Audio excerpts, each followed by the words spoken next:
I thought I knew what trust meant until I found the hidden cameras in our bedroom.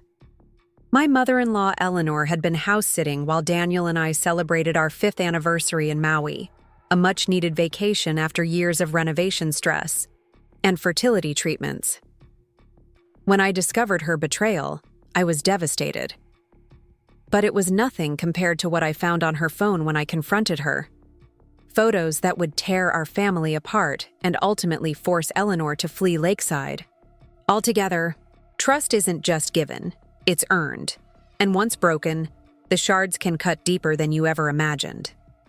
Before we jump back in, tell us where you're tuning in from. And if this story touches you, make sure you're subscribed, because tomorrow, I've saved something extra special for you. The morning sun filtered through our bedroom curtains as I dusted the bookshelf, my weekend ritual despite Daniel teasing me about my cleaning obsession. The dust will still be there next weekend. Jess, he'd say with that crooked smile I fell in love with 8 years ago at Rachel's bookstore opening.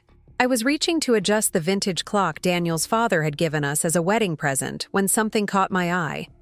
A tiny glint of light from behind the decorative bird figurine I'd picked up during our trip to Seattle. Curious, I moved the figurine and froze. A small black device no larger than a quarter sat nestled against the wall. At first, I thought it might be some kind of electronic component Daniel had left there. He was always tinkering with smart home gadgets. But as I examined it closer, my stomach dropped. A miniature camera lens stared back at me, positioned perfectly to capture our entire bedroom. My hands trembled as I carefully removed the device. Who would do this? Why? Daniel and I were ordinary, people living ordinary lives in our modest lakeside home. We weren't wealthy or important. I was just an elementary school teacher, and Daniel designed software for a company in Portland. It made no sense. Then I remembered. Eleanor, Daniel's mother, had stayed at our house the previous week while we were in Maui. She'd insisted on house-sitting rather than having us hire a service. "Why pay strangers when family can help?" she'd said with that tight smile that never quite reached her eyes. I had been grateful then. Now, a cold dread spread through me. I needed to be sure before jumping to conclusions. With renewed purpose, I began searching the room methodically. Behind the TV mounted on our wall, I found a second camera. A third was disguised as a USB wall charger in our bathroom, all strategically placed to capture our most private moments. My phone buzzed with a text from Daniel. "Meeting running late, home by 7, love you." I stared at the message, wondering how to even begin telling him what I'd discovered. His relationship with his mother had always been complicated. Eleanor had raised him alone after his father died when Daniel was just 10 years old. She was both mother and father, a fact she never let either of us forget. "I sacrificed everything for him," she would remind me during our tense family dinners. Everything. I called Rachel instead. She'd been my rock since college, the one person who always gave me honest advice without judgment. "Are you absolutely sure it's her?" Rachel asked after I explained my discovery, her voice calm despite the bombshell I'd just dropped. Who else could it be? She was the only one with access to our house. But cameras? That's beyond invasive, Jess. That's criminal. "I know," I whispered, tears finally breaking through as the violation hit me fully. "What do I do? If I tell Daniel, it will destroy him." "If you don't tell Daniel, it will destroy you," Rachel countered. "But first, you need irrefutable proof it was Eleanor. No accusations without evidence." She was right. Daniel adored his mother despite their complicated relationship. He would need undeniable proof before believing she could do something so egregious. "I need to check the rest of the house," I said, already dreading what else I might find. "Want me to come over?" Rachel offered. "You shouldn't be alone for this." I glanced at the clock. It was just past noon. "Please. And can you bring those mini electromagnetic detectors you bought when you thought your ex was spying on you?" Rachel laughed softly. My paranoia finally comes in handy. By the time Rachel arrived 40 minutes later, I had found 2 more. Cameras, one in the living room bookshelf and another in the kitchen disguised as a smoke detector. Each discovery felt like another knife twisting in my gut. Our home, our sanctuary, had been violated in the most intimate way possible. Rachel walked through the door carrying her purse and a small shopping bag. Her expression was a mixture of concern and barely contained fury. "Where are they?" she asked. No preamble necessary between old friends. I showed her the 5 devices I'd collected, lined up on the kitchen island like twisted trophies. Rachel pulled out a small black device from her bag. "Let's make sure we've found them all." The electromagnetic detector would identify any additional cameras by picking up their transmission signals. We spent the next hour sweeping every room. Rachel's detector revealed one final camera hidden in the guest bedroom ventilation grate, the room where Eleanor had stayed during her visit. That one made no sense. Why would she record herself? Unless it was already there before she arrived, Rachel suggested, voicing my unspoken fear. How long could these have been here, Jess? The question made me lightheaded. I sank onto the edge of the bed. I don't know.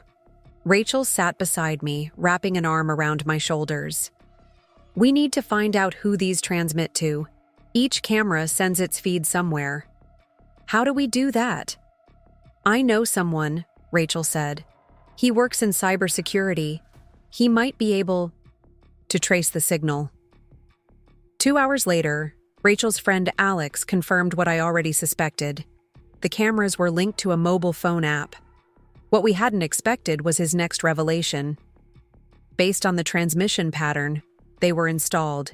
Very recently, Alex explained over speakerphone, probably within the last week. And they're not sophisticated enough to store much data. They stream directly to a device that needs to be within about a quarter-mile radius to receive the feed. So, whoever is watching needed to be nearby, Rachel translated, looking at me meaningfully. Precisely. These are consumer-grade products, the kind jealous spouses or paranoid parents use, not professional surveillance equipment. I thanked Alex, promising to buy him a month of coffee at Rachel's bookstore cafe. After hanging up, I stared at the collection of cameras. It was her, I said, certainty hardening my voice. Eleanor? Stayed here for 5 days while we were gone. She put these here right before we returned. But why? Rachel asked. What could she possibly hope to gain? That was the question that haunted me as I waited for Daniel to come home. What did his mother want to see? What was she looking for? Eleanor had never made it a secret that she thought Daniel had married beneath him. I was just a teacher from a working-class family in rural Oregon. Daniel had an engineering degree from Stanford and came from a family with old banking money. In Eleanor's eyes, I had never been good enough, but installing cameras went beyond disapproval. This was calculated, deliberate invasion. This was someone who wanted to gather information or evidence. The front door opened at 7:15 p.m. I heard Daniel's familiar footsteps in the hallway, the soft thud of his laptop bag hitting the entryway bench, the jingle of keys being placed in the ceramic bowl I'd made in a pottery class last year. Jess? Why are all the lights off? He called, flipping on the living room switch. I sat at the kitchen island, the 6 cameras arranged before me. We need to talk, I said, my voice steadier than I felt. Daniel froze in the doorway, his expression shifting from confusion to concern as he took in my tear-stained face and the strange devices on the counter. What's going on? What are those? Cameras, I said simply. Hidden cameras. I found them all over our house today. He approached slowly, as if the devices might leap up and attack him. What? Who would? He stopped abruptly, picking up one of the cameras and examining it. Where did you find these?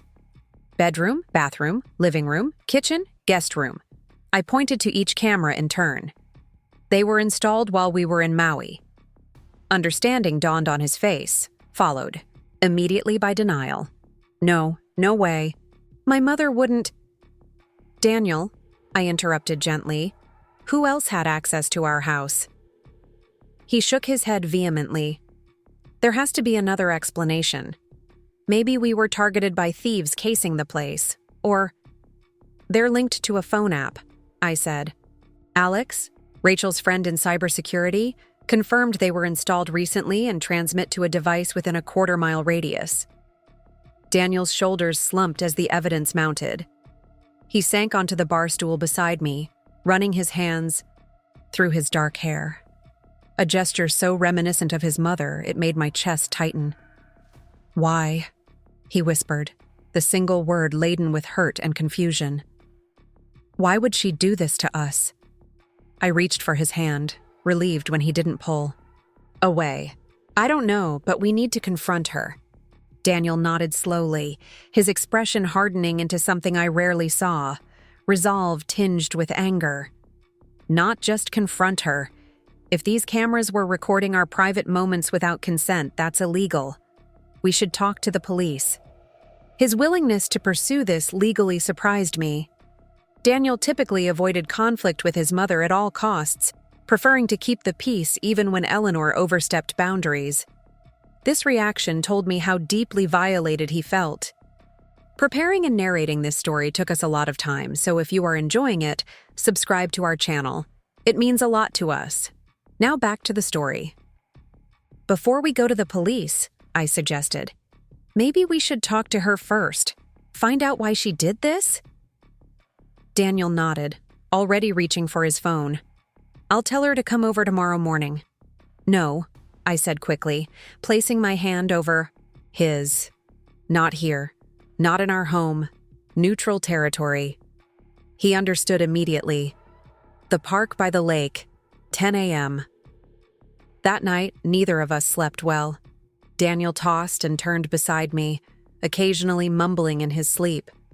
I lay awake, staring at the ceiling, wondering what Eleanor had seen through her cameras, what she had been looking for. The violation felt profound, as if she had reached into my chest and squeezed my heart with her manicured hands. Morning came with a gray drizzle that matched our mood. We arrived at Lakeside Park early, claiming a bench under the gazebo that offered shelter from the rain. Daniel had barely spoken during the drive, his jaw set in a way that reminded me of the early days of our marriage when we'd argued about Eleanor's constant interference. She arrived precisely at 10, her silver, Mercedes pulling into the parking lot with military precision. Eleanor Mitchell was not a woman who tolerated tardiness, from herself or others. Even from a distance, I could see she was impeccably dressed in a beige trench coat and matching silk scarf. Her silver bob, never a hair out of place, gleamed even in the dull morning light. Daniel, Jessica. She greeted us with practiced warmth as she approached the gazebo, unfurling a black umbrella even though the roof protected her from the rain. Control. Eleanor's defining characteristic. What's this urgent matter that couldn't wait until Sunday dinner? Daniel reached into the messenger bag at his feet and placed one of the cameras on the bench between us. Care to explain this, Mom? Eleanor's expression didn't change, but I noticed the slight stiffening of her shoulders, the almost imperceptible narrowing of her eyes. I don't understand. What is that? It's a camera, I said. One of 6 we found hidden throughout our home yesterday, in our bedroom, in our bathroom, recording our most private moments. How disturbing, Eleanor replied, her voice perfectly modulated to convey concern. Did you call the police? Daniel leaned forward. Mom, stop. The cameras were installed while Jess and I were in Maui, while you were house-sitting. Are you accusing me of something? Her tone shifted from concern to indignation so smoothly it would have been impressive if it weren't so manipulative. We're not accusing, I said, though of course we were. We're asking for an explanation. I don't need to explain myself to you, Eleanor snapped, mask slipping momentarily. If you found cameras in your home, perhaps you should look to your wife, Daniel. Who knows what she gets up to while you're working those long hours? The attack was so unexpected that I gasped. Daniel's face darkened with anger. That's enough, Mom. We know the cameras transmit to a phone app. If you give us your phone right now and there's no such app, we'll believe you and apologize. It was a clever move on Daniel's part, a direct challenge that would force her hand.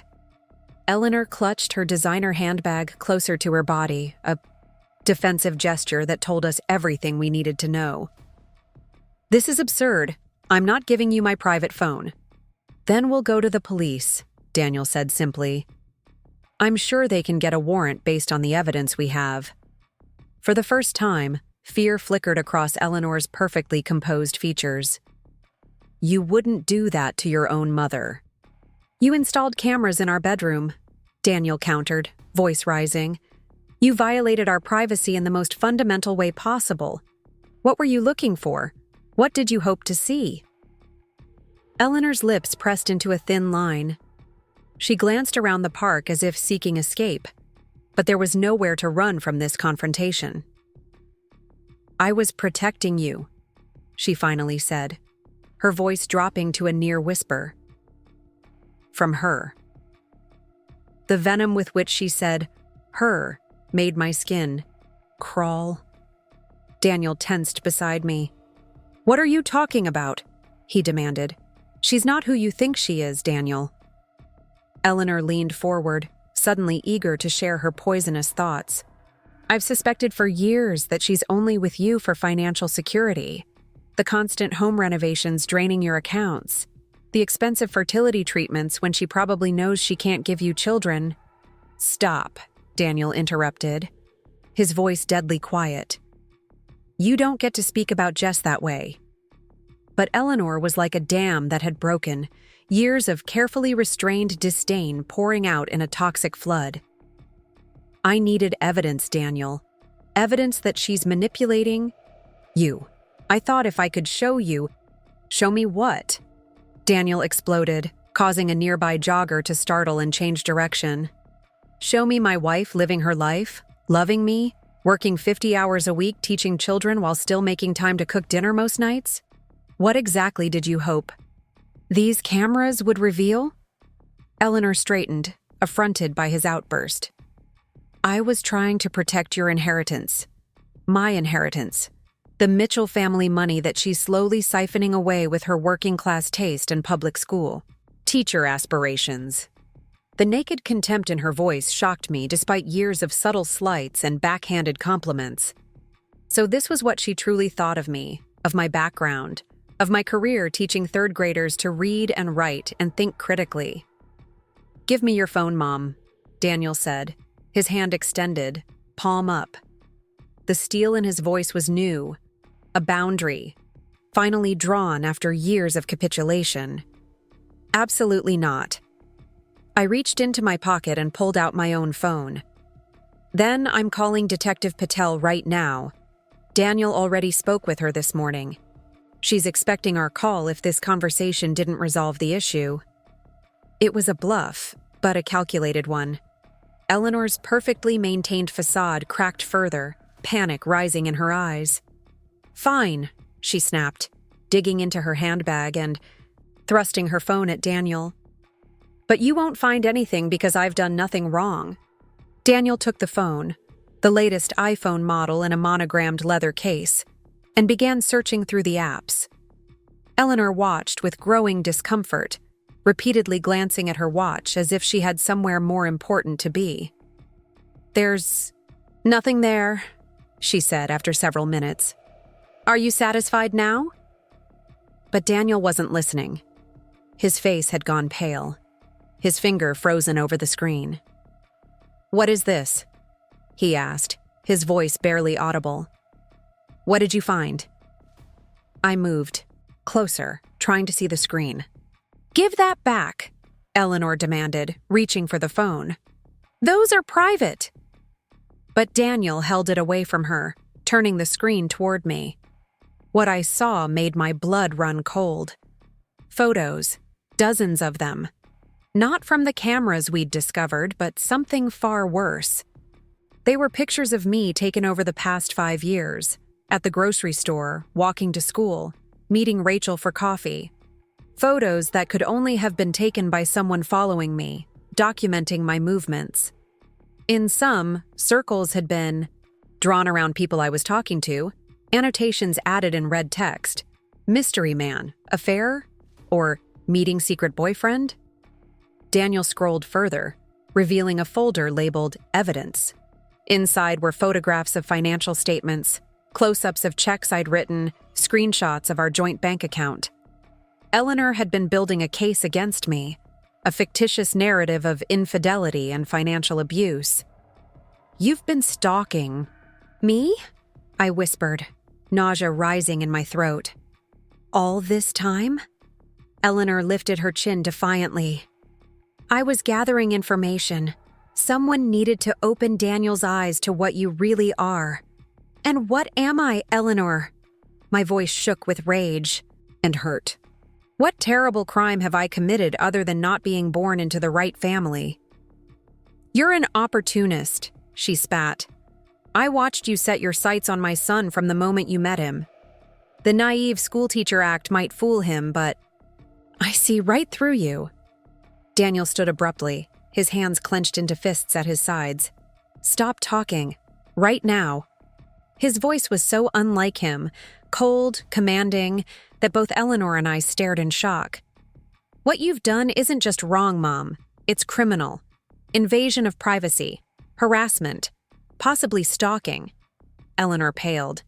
"Daniel, you can't possibly—" "I want you to listen very carefully," he continued as if she hadn't spoken. "You will delete every photo of Jess from your devices. You will remove the app controlling those cameras. You will never, ever do anything like this again." Eleanor's expression hardened into something ugly. "Or what? Or I go to the police with these photos and the cameras as evidence, and I contact Uncle Richard about removing you from the family trust based on mental instability and criminal behavior." The mention of her brother and the family trust struck Eleanor like a physical blow. Richard Mitchell was the executor of the family's considerable assets, a responsibility Eleanor had coveted since her husband's death. "You wouldn't dare," she whispered. "Try me." Daniel's voice was ice. "You crossed an unforgivable line. You violated our home, our privacy, our marriage. You've been stalking my wife for years based on nothing but your own prejudice and paranoia." Eleanor turned to me then, her eyes burning with a hatred so pure it took my breath away. "This is your doing. You've turned my son against me." "No, Mom," Daniel said quietly. "You did that all on your own." For a moment, I thought Eleanor might collapse under the weight of her son's rejection. But she recovered quickly, drawing herself up with the dignity of someone who had spent a lifetime perfecting her public image. Without another word, she turned and walked back toward her car, her movements stiff but determined. "Do you think she'll stop?" I asked Daniel as we watched her drive away, the Mercedes accelerating perhaps a little too quickly on the wet pavement.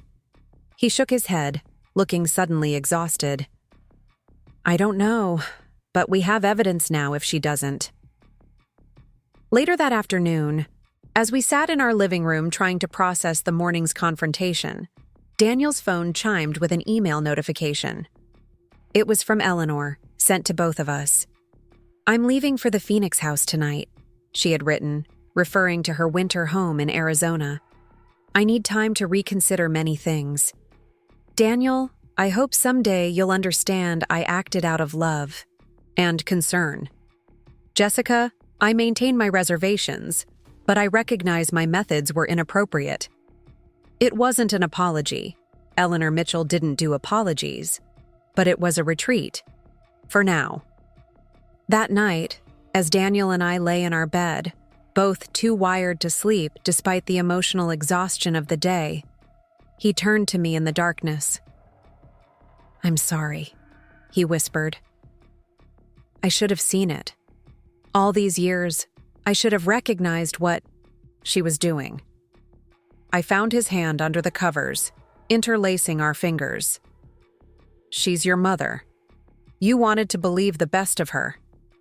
"She'll be back," he said after a long moment. "Maybe not soon, but eventually." Eleanor Mitchell doesn't surrender territory easily. "I know," I replied. "But when she does come back, we'll be ready. Together." As I drifted towards sleep, I realized something important had shifted between us. For years, Eleanor had been a shadow in our marriage, her disapproval and manipulation creating invisible barriers. Today, those barriers had crumbled under the weight of her actions. Daniel had chosen me, clearly, unequivocally. It shouldn't have taken hidden cameras and stalker photos to bring us to this moment of clarity, but perhaps some poisonous things needed to be dragged into the light to be properly excised. Tomorrow, we would begin the process of healing, of reclaiming our home and our privacy. We would change the locks, sweep for any remaining surveillance devices, perhaps even look for a new house untainted by Eleanor's intrusion. But tonight, we would simply hold on to each other, survivors of a storm that had been brewing for far longer than either of us had recognized. In the morning light, we would be stronger. Together. The next morning, I awoke to an empty bed and the smell of coffee wafting from the kitchen. I found Daniel at the dining table, his laptop open, dark circles under his eyes suggesting he'd been up for hours, or perhaps hadn't slept at all. "Hey," I said softly, pouring myself a cup from the freshly brewed pot. "How long have you been up?" "Since 4. His voice was raspy with exhaustion. I couldn't stop thinking about everything. I settled into the chair beside him, glancing at his screen. He was looking at home security systems, the professional kind with monitoring, services and tamper alerts. "Do you think that's necessary?" I asked, though I already knew the answer. The violation we'd experienced had shattered our sense of safety in ways that couldn't be easily repaired. Daniel ran a hand through his disheveled hair. "She had a key made. Did you know that? I called the locksmith this morning, the one who installed our new deadbolts last year. He confirmed someone requested a duplicate of our keys 3 months ago, claimed to be my wife." The revelation sent a chill through me. 3 months? But that means she's been planning this for a while, Daniel finished, his expression grim. The cameras were just the culmination. I tried to process this new information. Eleanor hadn't acted on impulse. She'd been methodically plotting to spy on us for months. The premeditation made her betrayal even more disturbing. "I've been going through our credit card statements," Daniel continued, clicking to a different tab on his browser. "Remember those 3 days last spring when my card was declined and the bank said it was because of suspicious activity?" I nodded, recalling Daniel's frustration as we'd waited for a replacement card. "I think she was behind that too. The suspicious activity was a charge at a women's clothing store in Portland, a store my mother frequents. I think she somehow got hold of my card details, made a purchase, then reported it as fraud, knowing the bank would issue a new card and freeze the old one." "But why would she do that?" Daniel's laugh was hollow. "To cause problems. To make you question my financial stability. To create friction between us. Take your pick." I remembered that week. The tension of unexpected cash flow issues. The embarrassment of having to borrow money from Rachel to cover groceries until the new card arrived. Eleanor's sabotage had worked. We'd snapped at each other more than usual, stress mounting as bills came due. "What else?" I asked, sensing there was more. Daniel hesitated. "I found something on her phone yesterday that I didn't show you." He opened his email and pulled up photos he'd apparently sent to himself from Eleanor's device. These were in a folder labeled Insurance. The images loaded, and I gasped. They were screenshots of emails, my emails, dating back several years. Private correspondence with my doctor about fertility treatments, discussions with Rachel, About marriage struggles during our second year, even emails to my mother venting about Eleanor's controlling behavior. How did she get these? My voice sounded distant to my own ears, shock numbing my emotions. I don't know yet. Maybe she installed spyware on your laptop during one of her visits.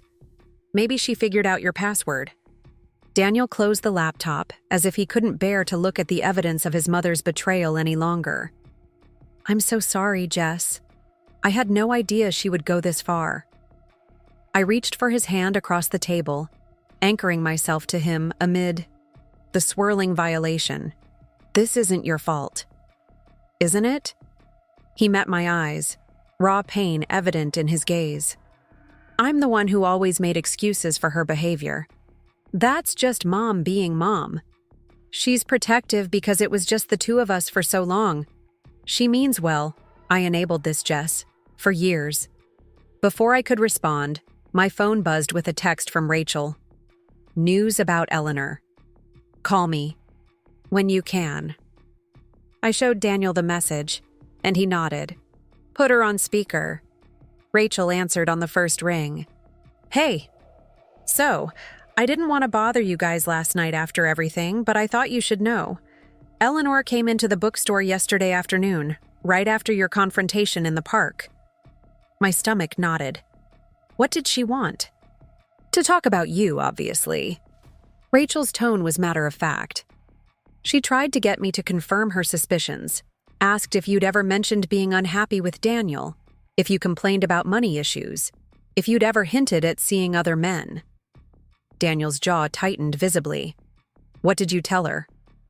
I told her that Jessica is the most loyal, honest person I know, and that her conspiracy theories were both offensive and potentially defamatory. Rachel replied with characteristic directness. Then I suggested she leave before I called security.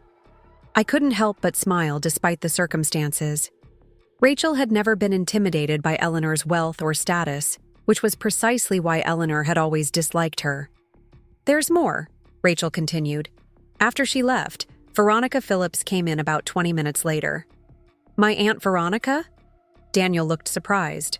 What was she doing there? She lives in Seattle. Apparently, she's in town visiting your mother. She bought some books and chatted casually, but I got the distinct feeling she was fishing for information too. Asked how long we'd been friends, whether we spent a lot of time together, if we ever took trips without our partners. She's recruiting allies, I realized aloud. Eleanor. She's trying to build support for whatever narrative she's creating about me. That's my guess, Rachel agreed. I kept my answers vague and uninteresting. She left after about 15 minutes, but the whole interaction felt strategic. After thanking Rachel for the warning, we sat in troubled silence. The scope of Eleanor's machinations was expanding before our eyes, not just cameras and stalking photos, but a coordinated campaign to discredit me among family and friends. We need legal advice, Daniel finally said. This is beyond changing locks and installing security systems. We need to know our options if she escalates further. I nodded, relieved he was taking this seriously. Marcus Carter handled our wills last year. He specializes in family law too. Marcus agreed to see us that afternoon, shifting his schedule to accommodate the urgency of our situation. His office downtown exuded calm professionalism, muted colors, comfortable seating, soft lighting designed to soothe anxious clients. Marcus himself, a man in his early 50s with salt and pepper hair and wire-rimmed glasses, listened intently as we detailed Eleanor's actions, occasionally taking notes or asking clarifying questions. When we finished, he removed his glasses and pinched the bridge of his nose, a gesture that suggested our situation was even more complex than we'd realized. Let's break this down legally, he said, replacing his glasses. We have several potentially criminal actions: invasion of privacy through hidden cameras, unauthorized access to private communications, possible identity theft regarding the credit card incident, and stalking behaviors evidenced by the photographs. Daniel leaned forward. So we have enough for a restraining order? Probably, Marcus acknowledged, but I'm concerned about potential backlash. Mrs. Mitchell has significant resources and, from what you've described, a vindictive streak. Formal. Legal action might provoke her rather than deter her. What do you suggest? I asked. Document everything. Change all passwords, email accounts, and security questions. Sweep your electronic devices for spyware. Install security cameras openly around your property, the legal kind that you control, and create a clear paper trail of her behavior. He slid a notebook across his desk. Start keeping a detailed log of every interaction, every suspicious incident, dates, times, witnesses. If this continues despite your warnings, we'll have a stronger case. And in the meantime, we just wait for her next move? Daniel sounded frustrated. Marcus's expression softened with sympathy. I understand your desire for immediate action, but strategic patience might serve you better than an aggressive legal approach at this stage. Mrs. Mitchell has temporarily retreated to Arizona, giving you breathing room to secure your home and digital presence. Use this time wisely. As we left the office, I could feel Daniel's tension radiating beside me. He'd been raised to respect authority, to trust systems, to believe that problems could be solved through proper channels. The suggestion that we might need to tolerate further intrusions before the law could adequately protect us clearly grated against his sense of justice. He's right, I said as we walked to the car. Eleanor operates in gray areas, actions that are unethical but difficult to prosecute. We need to be smarter than she is. Daniel's shoulders slumped slightly. I hate this. I hate that we have to strategize against my own mother. I hate that she's made you feel unsafe in your own home. I squeezed his hand, grateful for his unwavering support despite the emotional turmoil he must be experiencing. We'll get through this. Together. The next week passed in a flurry of defensive activities. We changed the locks on every door. Daniel installed a comprehensive security system with cameras covering all entry points, their presence obvious and intentional, a clear message to anyone considering trespassing. We created new email accounts, changed dozens of passwords, and set up two-factor authentication on everything from our bank accounts to our Netflix subscription. I took my laptop to a computer security expert recommended by Marcus, who confirmed my fears. Spyware had been installed more than 2 years ago, giving someone remote access to my emails, browsing history, and potentially my camera and microphone. The violation stretched back much further than we'd initially suspected. Eleanor remained in Arizona, maintaining radio silence aside from one terse email to Daniel about transferring some family heirlooms to his cousin for safekeeping. The implicit threat wasn't lost on either of us. She was removing his inheritance, piece by piece, punishing him for choosing me over family loyalty. On Friday evening, as Daniel and I were discussing whether to accept an invitation to his cousin's wedding in Seattle, another potential Eleanor encounter, the doorbell rang. Through our new security camera, we saw Detective Sarah Patel standing on our porch, her expression professional but troubled. "Mr. and Mrs. Mitchell," she asked when Daniel opened the door. "I'm Detective Patel with Lakeside Police Department. I was hoping to speak with you about some concerns that have been brought to our attention." My stomach dropped as Daniel invited her in. We settled in the living room, Detective Patel declining offers of water or coffee. "I'll get straight to the point," she said, opening a small notebook. "We received a report yesterday expressing concern about Mrs. Mitchell's mental health and possible harassment behaviors. Normally, we would take such reports at face value, but this one contained some inconsistencies that prompted me to follow up in person." Daniel and I exchanged confused glances. "What kind of report?" he asked. "A wellness check request, ostensibly filed by Jessica's mother, claiming you had been displaying erratic behavior, making paranoid accusations against family members, and potentially posing a danger to yourself. Detective Patel's dark eyes studied my reaction carefully. However, when we contacted Mrs. Anderson in Eugene, she was understandably bewildered, having made no such request.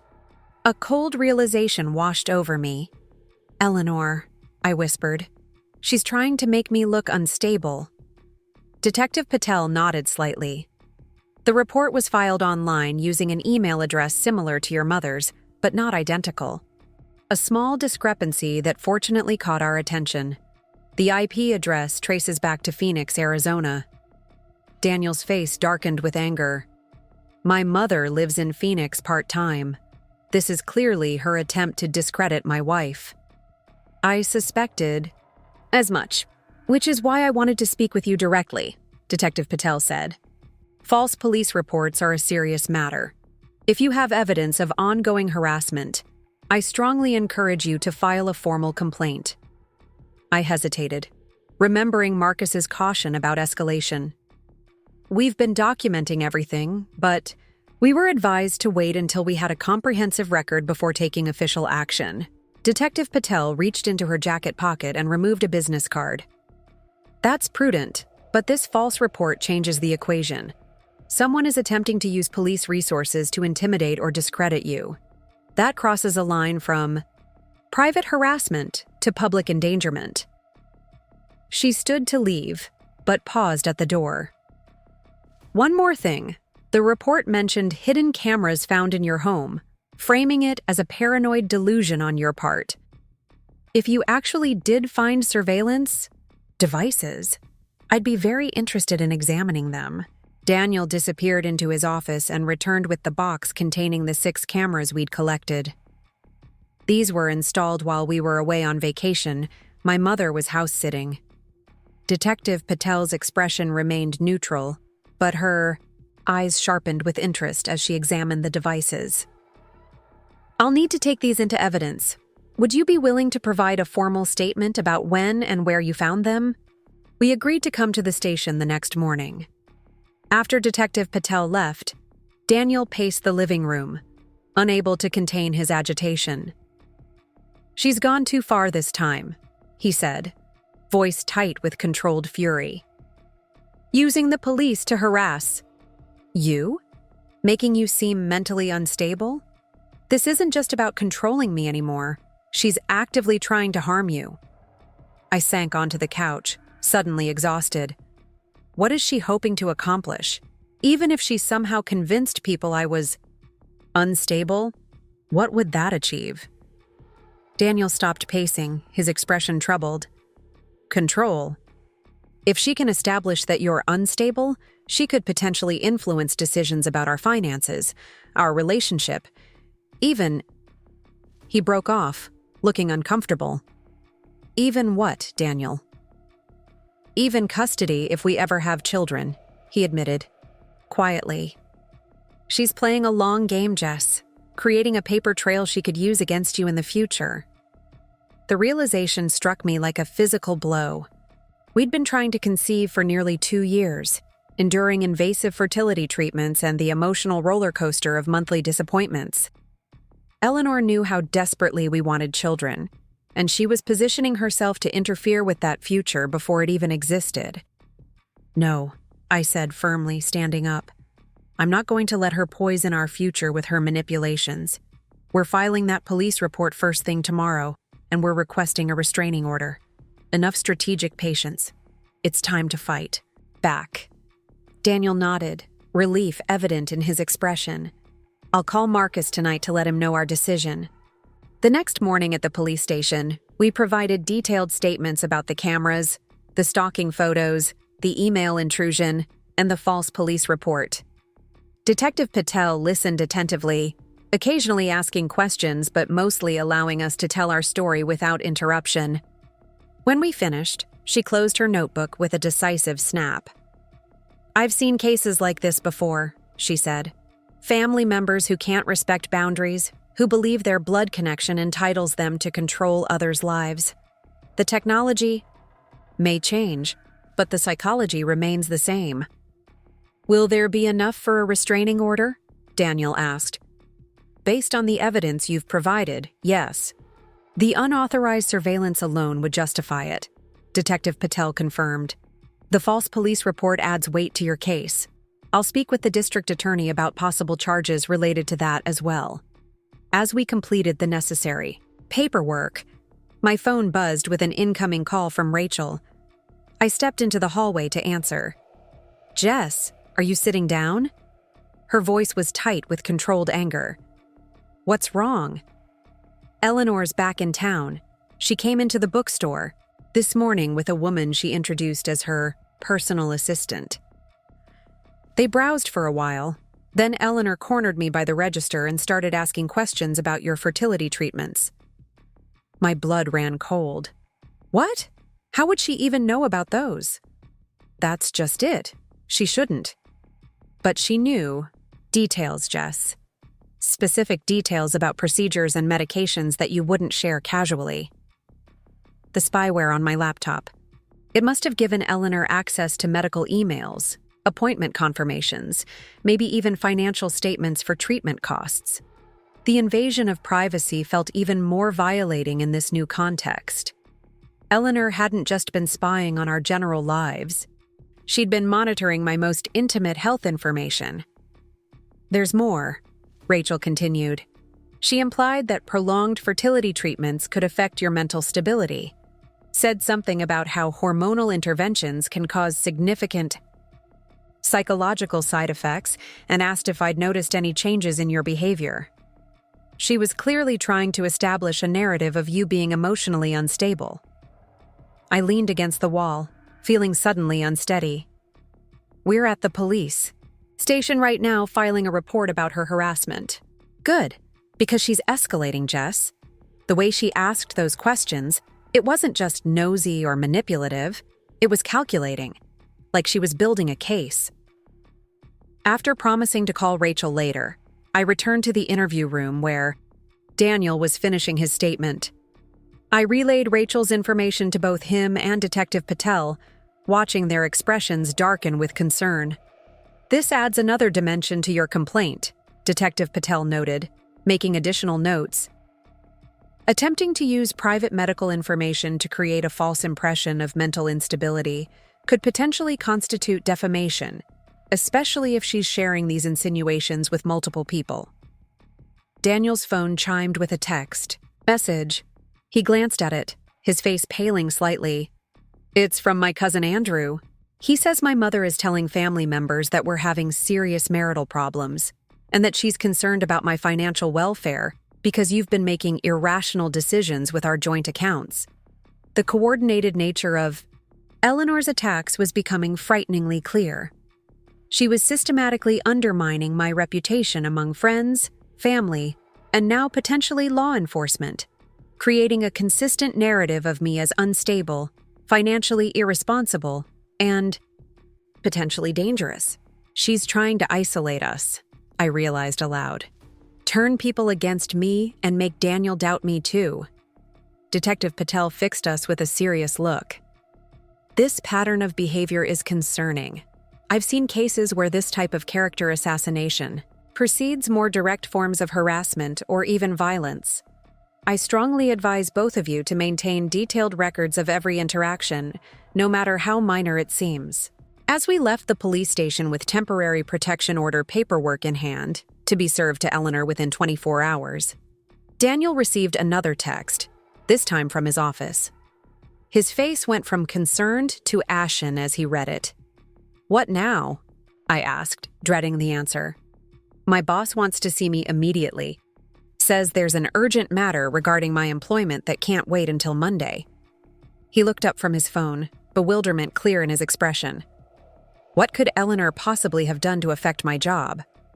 We were about to find out, and the answer would shake the foundations of our lives even further.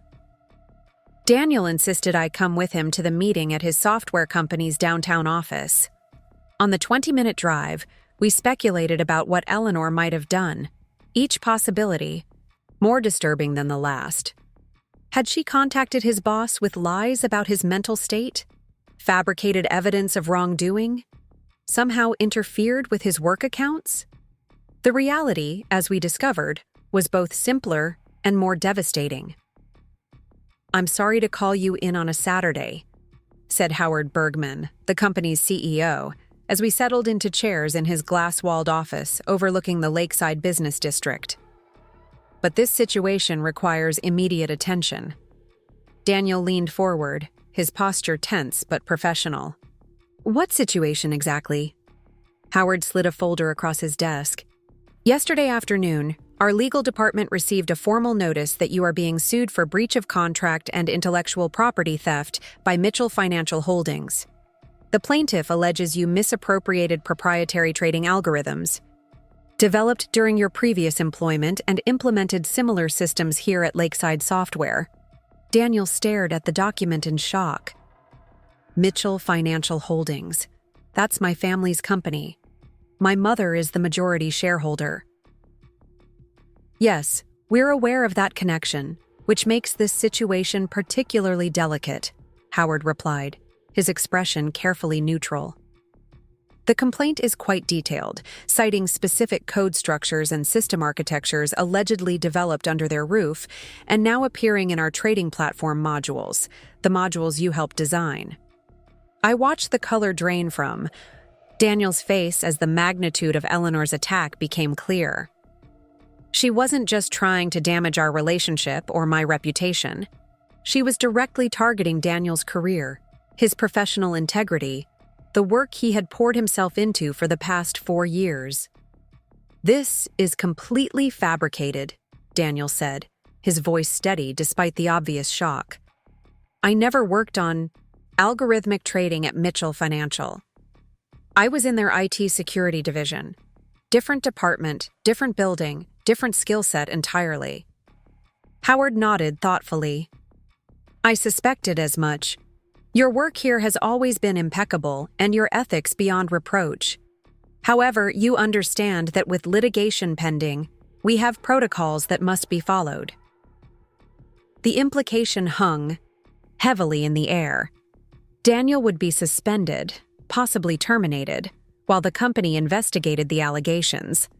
His reputation in the industry, built over a decade of dedicated work, could be irreparably damaged, even if he was eventually cleared. "Can I see the specific allegations?" Daniel asked, professional training overtaking emotional reaction. Howard passed over another document, this one thicker than the first. Daniel scanned it quickly, his expression shifting from confusion to disbelief to dawning comprehension. "These code snippets," he said, pointing to examples in the complaint, "they're not even from Mitchell Financial's systems. They're from open-source projects I contributed to years ago, before I worked for either company. Anyone could access them through GitHub. This is so easily disproven it's almost laughable." "That may be the case," Howard acknowledged, "but the legal process must still be followed. The company is prepared to support your defense, Daniel. We value your contributions and believe in your integrity. But until this is resolved, we'll need to place you on administrative leave. Paid, of course." As we drove home in stunned silence, the full scope of Eleanor's vendetta became clear. She was attacking every aspect of our lives, our home through surveillance, my reputation through gossip and insinuation, Daniel's career through false legal claims, and our financial stability through the inevitable costs of fighting these battles. She was willing to weaponize the family company, potentially damaging its reputation as well, just to punish Daniel for choosing me. "She's trying to destroy us," I finally said as we pulled into our driveway. "Completely and systematically." Daniel nodded grimly. "She miscalculated, though. Howard doesn't believe the allegations for a second, and I can disprove them easily. She's exposed herself legally with this lawsuit." "But the damage is already happening," I pointed out. "You're on leave. Our lives are in chaos. The stress alone is harmful." "That's her playbook," Daniel said, shutting off the engine. "She doesn't need to win the legal battle. The process itself is the punishment." As we walked toward our front door, movement in the side yard caught my attention. A man in casual clothing was crouched beside our air conditioning unit, apparently examining something. When he noticed us approaching, He straightened quickly, nodding in awkward acknowledgement. "Can we help you?" Daniel called, his posture instantly alert. "Just checking the meter," the man replied, gesturing vaguely toward the side of the house before walking briskly toward a plain white van parked across the street. Daniel and I exchanged suspicious glances. "The electric meter is on the other side of the house," he said quietly, "and that's not a utility company van." We hurried inside, immediately checking our security camera footage. The system had captured the man arriving 20 minutes earlier, carrying what appeared to be a toolbox. He had spent time near several areas of our property: the air conditioning unit, the cable box, the porch light. "He's installing something," Daniel realized aloud. "More surveillance devices." I felt sick with violation. Even with police reports filed and protective orders in process, Eleanor was escalating her harassment campaign. The temporary refuge of our home was being compromised yet again. "Call Detective Patel," I said, already reaching for my phone. "This has gone far enough." As Daniel made the call, I sat heavily on the couch, the weight of the past 2 weeks crushing down on me. Eleanor's obsession had transformed from annoying interference to targeted destruction. And somewhere in Arizona, or perhaps closer than we thought, she was orchestrating it all, moving pieces on a board where our lives, our relationships, our futures were merely pawns in her twisted game of control. The sanctuary we had built together was under siege, and the enemy wasn't a stranger but family, making the betrayal all the more devastating. What would Eleanor do next?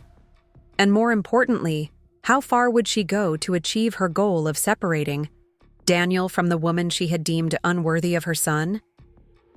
We were about to find out, and the answer would challenge everything we thought we knew about the limits of obsession and the true meaning of family. Detective Patel arrived within 30 minutes, accompanied by a tech specialist from the police department.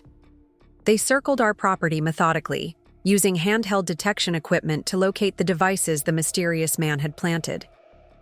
By sunset, they had found 3: a listening device attached to our air conditioning unit, a secondary camera disguised as part of our porch light fixture, and a GPS tracker magnetically attached to the underside of my car. "This is beyond harassment," Detective Patel said, carefully bagging each device as evidence. "This is criminal stalking and surveillance. These aren't consumer-grade products either. They're sophisticated equipment typically used by private investigators or security firms." Daniel stood beside me on the porch, his arm around my shoulders. "Is there any way to trace who purchased them?" "Possibly. We'll run serial numbers, check with manufacturers." Detective Patel's expression was grave. "But Mrs. Mitchell could have used intermediaries to acquire these. People with resources can usually create distance between themselves and their actions." The tech specialist approached, holding up his tablet. "I've completed the electronic sweep of the house. No additional devices inside, but I found something interesting on your Wi-Fi network." He turned the screen toward us. "Someone created a backdoor access point about 3 days ago. It would allow remote monitoring of any data transmitted over your home network, browsing history, emails, even certain types of local file transfers." 3 days ago? I repeated. "That's after we changed all our passwords and installed the security system." Detective Patel nodded thoughtfully. "Which suggests someone physically accessed your router recently. Have you had any service visits? Deliveries that required entry to your home?" Daniel and I exchanged alarmed glances as the same realization hit us simultaneously. "The security system installer," Daniel said. "He came on Tuesday to set up the cameras and motion sensors." "From Safeguard Security?" I asked, pulling up the company's contact information on my phone. "No," Daniel corrected, looking increasingly troubled. "Central Valley Protection. Remember? Safeguard couldn't schedule us until next week, so I went with the company that could come sooner." Detective Patel took out her notebook. I'll need the company's information and the name of the technician who performed the installation. As Daniel provided the details, a sick feeling settled in my stomach. Eleanor hadn't just found a way around our new security measures. She had weaponized them, turning our protection into another avenue for invasion. I recommend staying elsewhere tonight, Detective Patel advised as her team prepared to leave. At least until we can verify the security company's legitimacy and ensure your home is truly clear of surveillance. We could go to Rachel's, I suggested to Daniel. She has a guest room. Detective Patel shook her head. I'd advise against locations known to Mrs. Mitchell. A hotel would be safer, preferably one with interior corridors and security cameras. Register under a different name. As we hastily packed overnight bags, I marveled at how quickly our lives had descended into something resembling a spy thriller. Burner phones, surveillance sweeps, hiding in hotels under assumed names. Just 3 weeks ago, my biggest concern had been coordinating paint colors for our kitchen renovation. The Cedar Grove Inn on the outskirts of Lakeside was older, but well-maintained, its brick exterior and flowering gardens creating a quaint, peaceful atmosphere that belied our current turmoil. We checked in under Rachel's last name, paid cash, and requested a room away from the parking lot. Once alone in our room, Daniel finally allowed his composure to crack. He sat heavily on the edge of the bed, shoulders slumped in defeat. I should call my Uncle Richard, he said, staring at his phone. He needs to know what's happening. If Mom is using Mitchell Financial for her vendetta, he has a right to intervene as co-trustee. I sat beside him, taking his hand. Are you sure that's wise? We don't know if he's aligned with your mother. Uncle Richard has always been the reasonable one in the family. He was my dad's younger brother, not my mother's blood relative. She only tolerated him because the company bylaws require multiple trustees. Daniel squeezed my hand. Besides, we're running out of allies. We need someone on the inside of the Mitchell family business. The call was brief, but intense. Daniel outlined Eleanor's escalating behavior, the cameras, the stalking, the false lawsuit, the ongoing surveillance. His uncle's responses were too quiet for me to hear, but Daniel's expression shifted from apprehension to cautious relief as the conversation progressed. He didn't know, Daniel reported after ending the call. Mom presented the lawsuit as a routine intellectual property protection matter, claimed I had accidentally incorporated proprietary code into my current work. She never mentioned it was directly targeting me or that there was any personal motivation. Does he believe you? Yes. He's going to review the filing himself and speak with the company lawyers. Daniel ran a hand through his hair. He also confirmed something I've long suspected. Mom has been consolidating power at Mitchell Financial for years, placing loyal employees in key positions, sidelining anyone who questions her decisions. Uncle Richard has been effectively marginalized, despite his trustee status. So even your uncle can't fully rein her in? Not immediately, but he has connections with the board of directors. If he can persuade them that Eleanor is using company resources for a personal vendetta, they might intervene. Daniel's phone buzzed with a text. It's from Howard. The Mitchell Financial legal team has already contacted Lakeside Software to schedule depositions for next week. They're moving aggressively on this lawsuit. I stood and began pacing the small hotel room, frustration building with each step. This feels like death by 1,000 cuts. Each individual action, the cameras, the false police report, the lawsuit, we could handle. But all together? She's overwhelming us with attacks from every direction. Daniel nodded grimly. Classic Eleanor strategy. She never confronts problems directly. She surrounds them, cuts off support, isolates weaknesses, then moves in for the kill. So how do we fight someone who won't stand still for a direct confrontation? I stopped pacing, a new thought forming. What if we change the battlefield? Eleanor is accustomed to operating from the shadows, using proxies and manipulations. What if we drag everything into the light? Daniel looked skeptical. What do you mean? I mean public exposure. Right now, she's controlling the narrative. With everyone. Your family, your colleagues, even the authorities to some extent. What if we take that control away? How? I sat beside him again, energized by the first glimmer of a proactive strategy. We document everything. The cameras, the photos from her phone, the false police report, the lawsuit, and we make it public. Not just to the police or your family, but more broadly. Daniel's expression darkened. You want to publicly humiliate my mother? Expose family secrets for anyone to see? His resistance wasn't surprising. Despite everything, Eleanor was still his mother, and Mitchell family values included presenting a united front to the outside world, no matter what turmoil existed behind closed doors. Not to humiliate her, I clarified. To protect ourselves. Eleanor's power comes partly from secrecy, from controlling what people know and when they know it. If everyone is aware of what's happening, she loses that advantage. Daniel stood and walked to the window, staring out at the hotel's garden, illuminated by subtle landscape lighting.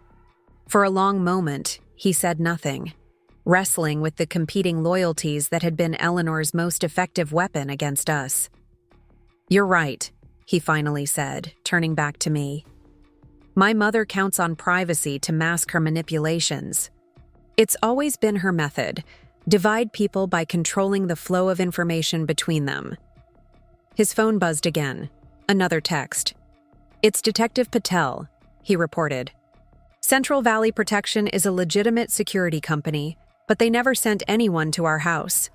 The technician who installed our system wasn't their employee. The implications were chilling. Eleanor hadn't just hired someone to place surveillance devices. She had orchestrated an elaborate deception, creating a scenario where we would willingly allow a stranger to access every corner of our home. We need to go nuclear on this, I said firmly. No more playing defense. Daniel nodded.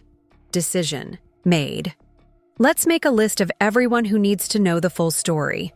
Family members, my colleagues, our friends, anyone Eleanor might try to manipulate. We spent the next hour crafting a detailed account of Eleanor's escalating behavior, from the initial camera discovery to the latest surveillance devices. We included photos, dates, police report numbers, and Detective Patel's contact information for verification. The document was factual and restrained, not accusatory or emotional, but meticulously documented. Should we send this tonight? Daniel asked, hovering over the email program on his laptop. I checked the time, nearly midnight. Let's wait until morning. We want people to actually read it, not dismiss it as a late-night rant. We fell into an exhausted sleep, both physically and emotionally drained by the day's revelations. The hotel bed was comfortable enough, but unfamiliar sounds kept startling me awake. Ice machines humming, other guests walking down the corridor, the distant rumble of trucks on the highway. Each noise triggered a momentary panic, my body now conditioned to perceive ordinary sounds as potential threats. Morning arrived with gray skies and steady rain, matching our somber mood as we reviewed our documentation one final time. Just as Daniel was about to hit send on the first batch of emails, his phone rang. The screen displayed, Uncle Richard. Daniel, are you somewhere private? His uncle asked without preamble. There's been a development you need to know about immediately. Daniel put the call on speaker. I'm with Jessica. What's happened? Eleanor called an emergency board meeting at Mitchell Financial this morning, 7 a.m., so I nearly missed it. I'm sure that was intentional. Richard's voice was tight with controlled anger. She's making a move to have you declared mentally incompetent. What? Daniel and I exclaimed simultaneously. She presented documentation suggesting you've been experiencing paranoid delusions, making irrational financial decisions, and becoming increasingly estranged from family members. She's petitioning for temporary conservatorship over your affairs for your own protection. My hand flew to my mouth in horror. A conservatorship would give Eleanor legal control over Daniel's finances, his medical decisions, potentially even his personal freedom. "That's absurd," Daniel sputtered. "I'm a fully functioning adult with no history of mental illness or financial irresponsibility. No court would grant such a petition." "Don't be so sure," Richard cautioned. "She's been building this case methodically. The documentation she presented was extensive. Statements from family friends expressing concern about your behavior. Reports from a private investigator claiming to have observed erratic conduct. Even a psychological evaluation." "I never underwent any psychological evaluation," Daniel protested. "Nevertheless, there's a report with a licensed psychiatrist's signature suggesting you exhibit symptoms consistent with early-onset paranoid personality disorder, allegedly exacerbated by Jessica's codependent enabling." I felt physically ill. Eleanor wasn't just trying to separate us or damage my reputation. She was attempting to strip Daniel of his legal autonomy, to declare him incompetent so she could reassert complete control over his life. "This can't be legal," I said. "Fabricating medical reports, manipulating the legal system. There must be consequences for such actions." "If we can prove fabrication, absolutely," Richard agreed. "But Eleanor is too smart for obvious forgeries. The psychiatrist who signed the evaluation is Dr. Thomas Blackwell, a longtime Mitchell family associate. He treats many of Boston's elite families and has an impeccable reputation." "But I've never met him," Daniel insisted. "I've never even been to his office." "The report states the evaluation was conducted during your visit to Boston last Christmas. It characterizes it as an informal consultation requested by concerned family members and notes that you were cooperative but displayed clear signs of delusional thinking, particularly regarding your wife's influence on your decision-making." I remembered that Christmas visit, 3 tense days at the Mitchell family's historic Beacon Hill home. Daniel had spent several hours at his grandfather's attorney's office reviewing trust documents, while I had endured a painfully uncomfortable lunch with Eleanor and her society friends. Could they have had someone pose as an attorney's assistant? I wondered aloud. Someone with psychological training who could interact with Daniel while appearing to be discussing legal matters? "Entirely possible," Richard confirmed. "The Mitchell network of influence runs deep in certain Boston circles." Daniel's expression had transformed from shock to cold fury. "What's the next step in her plan? When does this conservatorship petition go before a judge?" "Preliminary hearing is scheduled for next Wednesday in Boston Probate Court. Eleanor is maneuvering to have the case heard by Judge Hamilton, who has connections to your grandfather's former law partners." "I need to be there to contest this," Daniel said firmly. "Absolutely not," Richard countered. "If you appear, Eleanor will use it as an opportunity to provoke behavior she can characterize as unstable. Your presence plays into her strategy." "So I'm supposed to sit back while my mother attempts to legally declare me incompetent?" Daniel's voice rose with indignation. "No, you're supposed to secure proper legal representation and documentation of your mental competency," Richard replied calmly. "I can recommend several excellent attorneys who specialize in contested conservatorships. Meanwhile, you should undergo a comprehensive psychological evaluation with an independent psychiatrist. Establish a clear record of your mental stability." The call ended with promises of continued updates and contact information for recommended lawyers. Daniel and I sat in stunned silence, the rain pattering against the hotel window the only sound in the room. "A conservatorship," I finally whispered. "I never imagined she'd go this far." Daniel's laugh was bitter. "I should have. This is the ultimate control mechanism, legal authority over my life, my decisions, my future. If she succeeds, she could force me to return to Boston, separate me from you, manage my finances, even make medical decisions on my behalf." I reached for his hand. "We won't let that happen." We have truth on our side. Truth requires a fair hearing, Daniel replied, grimly. If she's manipulating the legal system, stacking the deck with friendly judges and fabricated evidence, truth may not be enough. His phone chimed with an incoming email. Daniel glanced at it, then sat up straighter, expression shifting from despair to confusion. "It's from my mother," he said, opening the message. Subject line, "One last opportunity." I moved closer to read over his shoulder. The email was brief but chilling.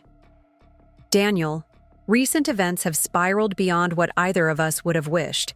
While I maintain my concerns about Jessica's influence over your decision-making, I am willing to seek a peaceful resolution that preserves family harmony and your long-term interests. I propose the following arrangement. 1. Jessica agrees to a divorce settlement relinquishing all claims to Mitchell family assets or future inheritances. 2. You return to Boston to assume your proper role in the family business. 3. I withdraw the UI conservatorship petition and intellectual property lawsuit. This offer expires at 5 p.m. today. After that, legal proceedings will continue as scheduled, and certain additional documentation regarding Jessica's past will become part of the public record. I act only out of love and concern for your welfare.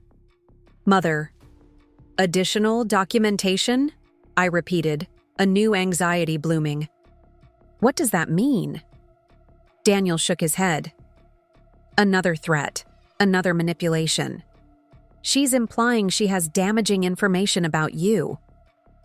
But I don't have any skeletons in my closet, I protested. I've never been arrested, never had addiction issues, never even had a disciplinary action at work.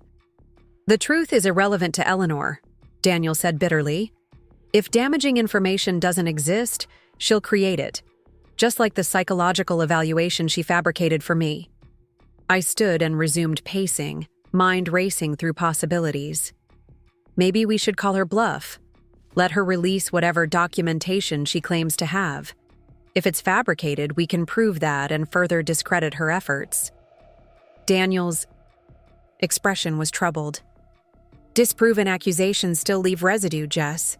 People remember the sensational claim, not the subsequent retraction. So what do? Capitulate to blackmail? Let her separate us? My voice cracked with emotion. Because that's what this is really about. She's never accepted me, never believed I was good enough for you or the Mitchell name. Daniel stood and pulled me into his arms. Never.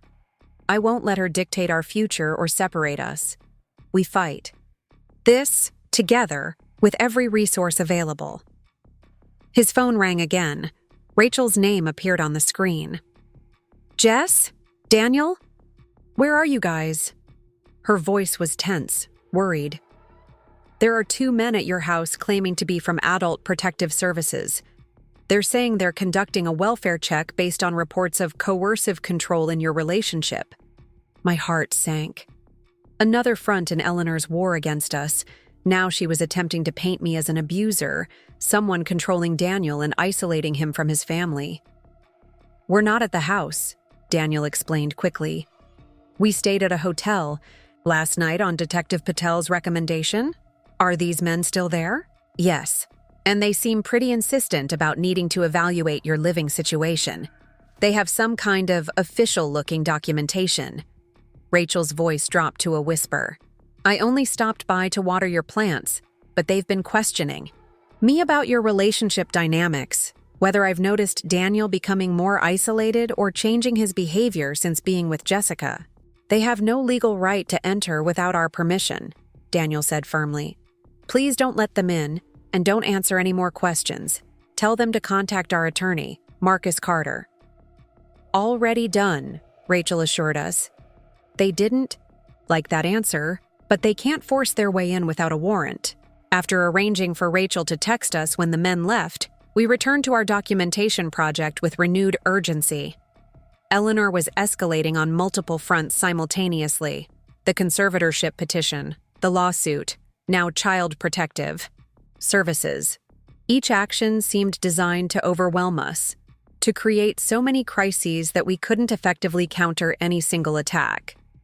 We need to accelerate our timeline, I said, adding details about the latest development to our document. Send these emails now, then contact Marcus about the APS visit. We should also call Detective Patel to update her on the conservatorship issue. Daniel nodded grimly, hitting send on the first batch of emails to family members and close friends. We were about to begin the second batch when my phone rang. An unfamiliar number with a Boston area code. Jessica Mitchell? A smooth male voice inquired when I answered. Yes, who's calling? This is Dr. Thomas Blackwell. I believe you. And your husband have recently become aware of my involvement in Eleanor Mitchell's petition for conservatorship. I nearly dropped the phone in shock. How did you get this number? That's not important, Blackwell replied dismissively. What matters is that you understand your position. Eleanor Mitchell is one of Boston's most influential citizens. Her family connections extend to every significant institution in this city: financial, legal, medical, educational. The outcome of this situation is predetermined. Are you actually threatening us? I asked, putting the call on speaker so Daniel could hear. I'm offering perspective, Blackwell corrected. Eleanor is being generous with her current offer.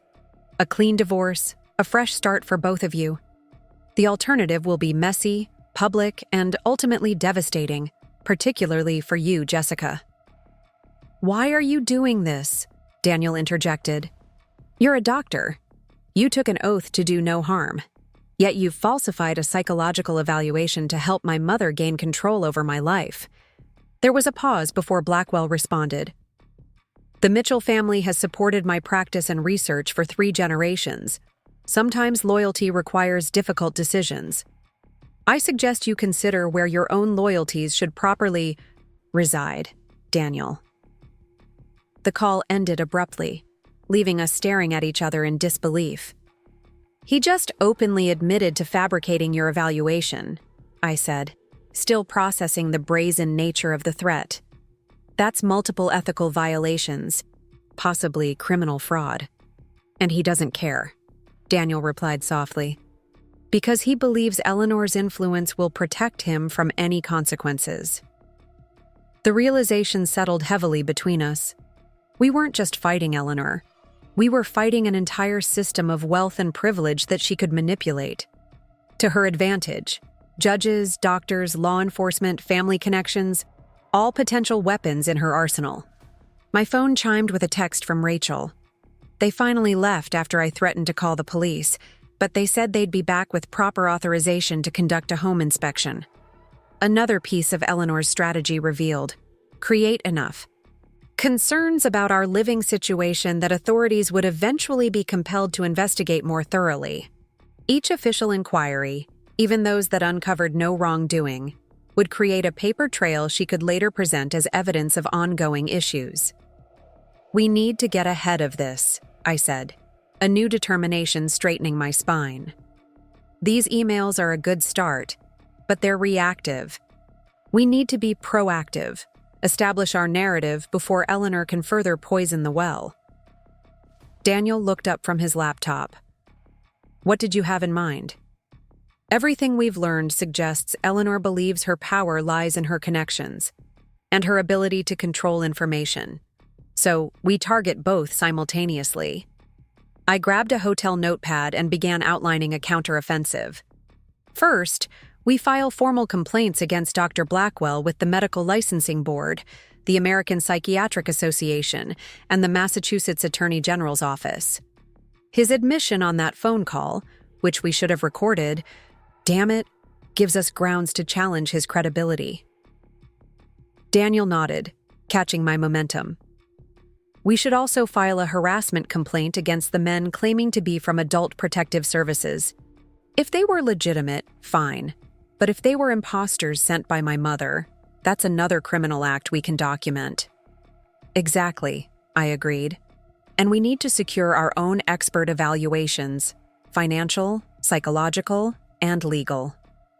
create a robust record of our stability and competence that directly contradicts Eleanor's narrative.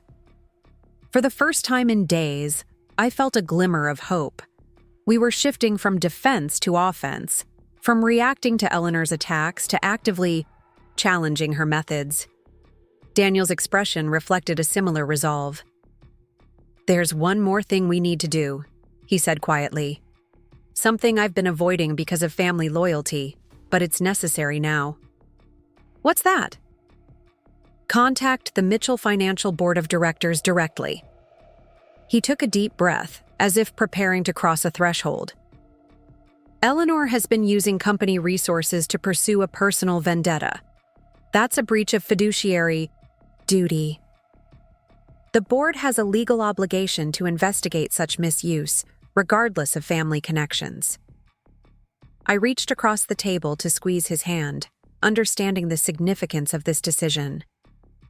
The Mitchell family had always handled internal conflicts privately, resolving disagreements behind closed doors rather than involving outsiders.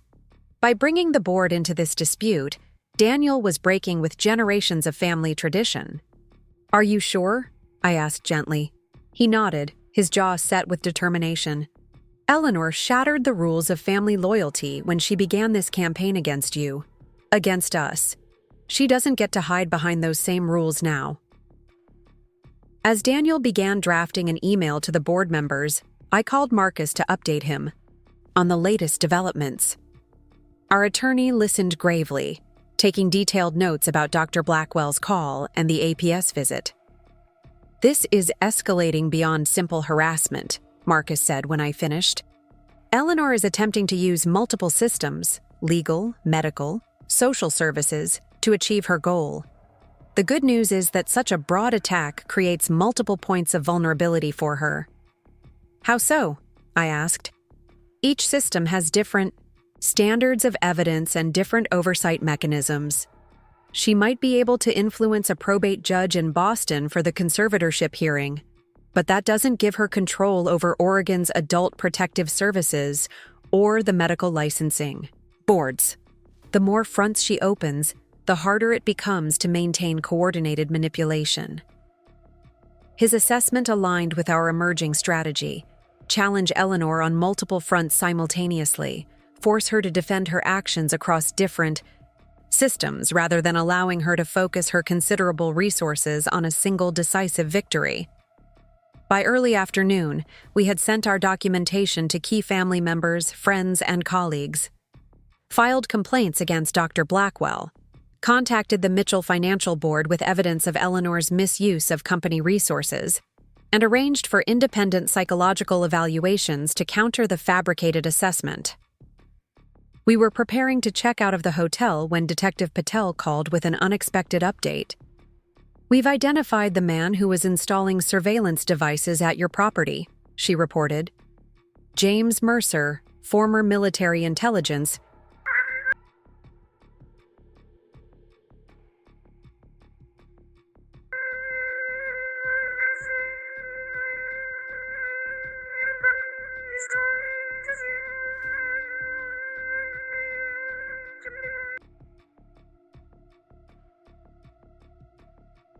If the work was satisfactory.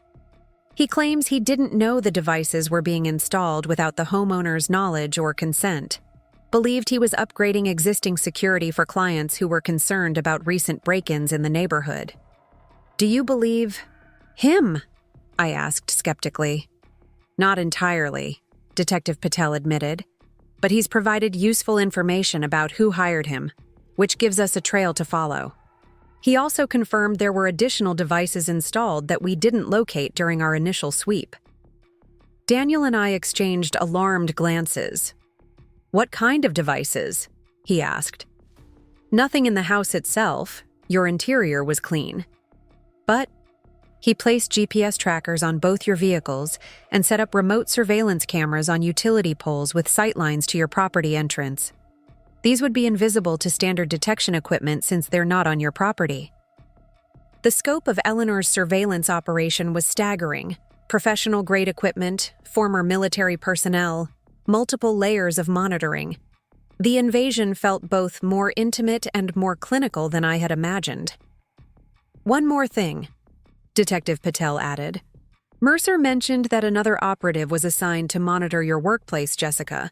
Someone posing as a substitute teacher or administrator to gather information about your professional conduct and relationships with colleagues." Ice formed in my veins at this revelation. Eleanor hadn't just been watching our home, she had infiltrated my workplace, potentially manipulating my professional relationships and reputation among colleagues I had known for years. "I need to call my principal," I said urgently. "Warn her about this." Detective Patel promised to continue the investigation and update us as new information emerged. After ending the call, Daniel and I sat in stunned silence, processing the expanding dimensions of Eleanor's campaign against us. "She's created an entire operation," I finally said. "This isn't just a mother being overprotective or disapproving. This is calculated, coordinated psychological warfare." Daniel nodded grimly. "And we've been playing by rules she abandoned long ago." As we checked out of the hotel, uncertainty clouding our next steps, one thing became increasingly clear. This conflict had moved beyond family disagreement or even personal vendetta. Eleanor Mitchell had declared total war on our marriage, our reputations, our very autonomy, and she was prepared to use every resource at her disposal to emerge victorious. The real question was no longer how to reconcile with her or manage her interference, but how to survive her systematic attempt to destroy everything we had built together. And as we loaded our overnight bags into the car, heading toward an undisclosed location recommended by Detective Patel, I wondered just how far Eleanor would go when she discovered her current tactics weren't achieving her desired outcome. The answer, we would soon learn, was far beyond anything we could have imagined. The safe house Detective Patel arranged was a modest cabin owned by the Lakeside Police Department, typically used for witnesses in high-profile cases. Nestled among towering pines at the edge of a small lake 20 miles outside town, its isolation offered both protection and a strange sort of peace. No neighbors meant no curious eyes, no surveillance opportunities, no need to maintain appearances. "You can stay here until we've made more progress on the investigation," Detective Patel explained as she showed us around the rustic two-bedroom structure. "Only 3 people know this location: myself, my captain, and the department property manager. Not even other officers have this address." I ran my hand along the simple pine dining table, worn smooth by years of use. "How long do you think we'll need to be here?" Detective Patel's expression was sympathetic, but frank. "That depends on how quickly we can gather sufficient evidence for arrest warrants. Mrs. Mitchell has created multiple layers of deniability between herself and the illegal actions being carried out. Proving her direct involvement will take time." Daniel stood by the large picture window overlooking the lake, his posture rigid with tension. "And in the meantime, the conservatorship hearing is scheduled for next Wednesday in Boston. If I don't appear, the judge might grant my mother's petition by default." "Your attorney can appear on your behalf," Detective Patel reminded him. "And we're coordinating with Massachusetts authorities regarding Dr. Blackwell's admission of filing a fraudulent medical evaluation. That alone might be grounds to postpone the hearing." After Detective Patel left, promising to return the following day with supplies and updates, Daniel and I explored our temporary refuge. The cabin was basic but comfortable. 2 small bedrooms, an open kitchen and living area, a screened porch facing the water. No television, no internet, just a satellite phone for emergency communications. "It feels like we're in witness protection," I said, testing the firmness of the mattress in what would be our bedroom. "Hiding from a threat, cut off from our normal lives, waiting for the legal system to catch up with reality." Daniel sat beside me, the bed creaking under our combined weight. "I'm sorry, Jess. I never imagined my mother would go this far. That she'd be willing to destroy both our lives just to separate us." I leaned against his shoulder, drawing comfort from his warmth. "This isn't your fault. You've stood by me from the moment we discovered those cameras. Many men would have made excuses, tried to rationalize their mother's behavior, chosen family loyalty over marital bonds. She stopped being family the moment she violated our home, Daniel said firmly. Family doesn't spy on you, doesn't fabricate evidence against you, doesn't try to have you declared incompetent because they disapprove of your choices. The satellite phone rang just after sunset, startling us both. Daniel answered cautiously, then relaxed as he recognized Marcus Carter's voice. He put the call on speaker so I could participate. "I've been coordinating with Detective Patel and your Uncle Richard," Marcus reported. "We've developed a multi-pronged strategy to address Eleanor's attacks, but there's been a significant new development you need to know about immediately." Daniel and I exchanged concerned glances. "What's happened?" "The Boston Globe is preparing to run a story about your situation, specifically about Eleanor's conservatorship petition. The angle appears to be prominent business leader takes extraordinary measures to protect son from manipulative relationship." My stomach dropped. Eleanor's feeding them her narrative.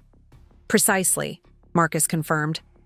"I've been contacted by a reporter seeking comment from your side, which suggests they're at least attempting journalistic balance, but the framing is concerning. They're presenting it as a wealthy family's private struggle rather than a case of harassment and stalking." Daniel's expression hardened.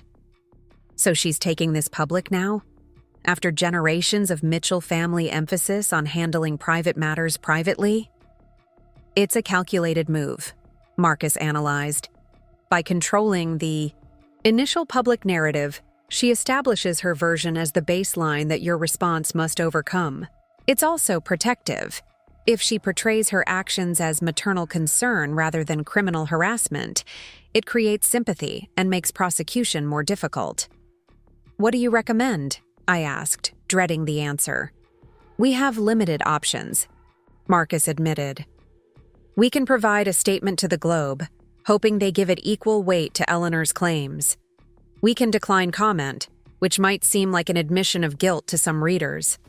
Or we can attempt to get ahead of the story by giving an exclusive interview to another publication, establish our narrative before Eleanor's version takes hold." Daniel stood and began pacing the small bedroom.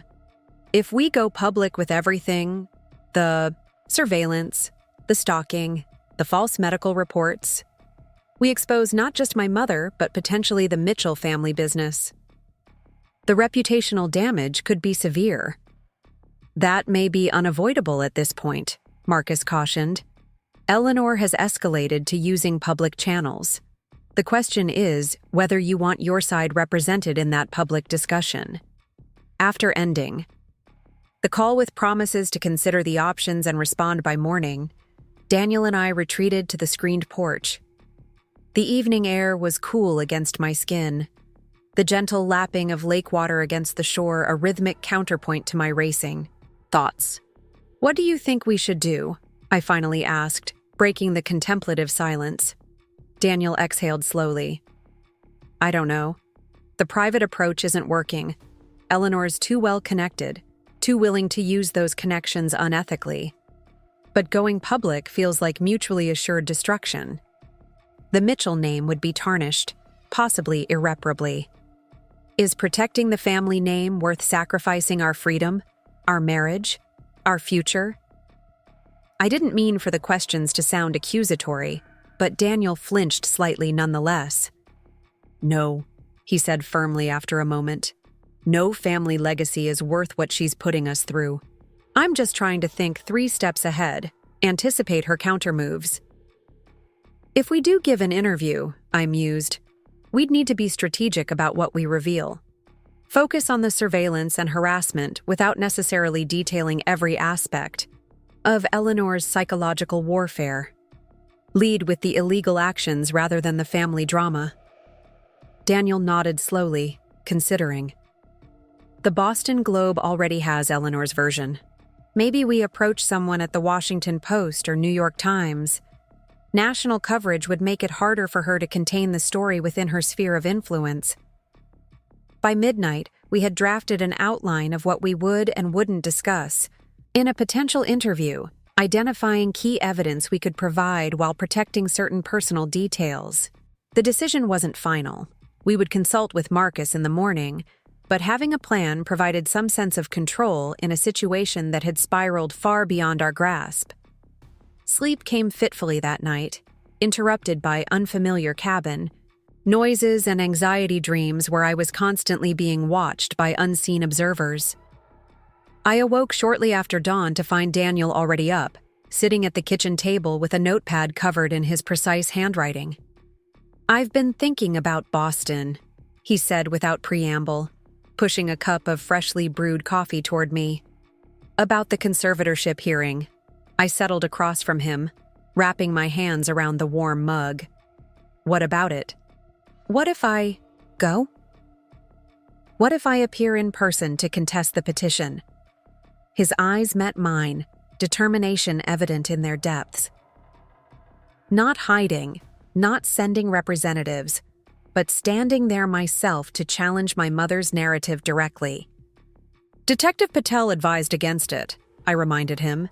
"She said Eleanor would try to provoke behavior she could characterize as unstable." "Exactly," Daniel nodded. "She expects me to either hide or react emotionally. What if I do neither? What if I appear completely composed, professionally represented, with documentation of her harassment campaign and independent medical evaluations confirming my competence?" I considered the strategy.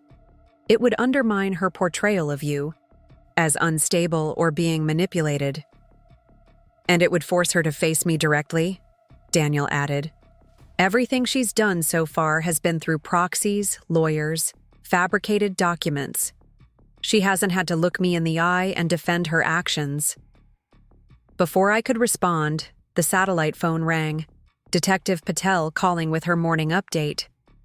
"We've made progress," she reported, her voice energized despite the early hour.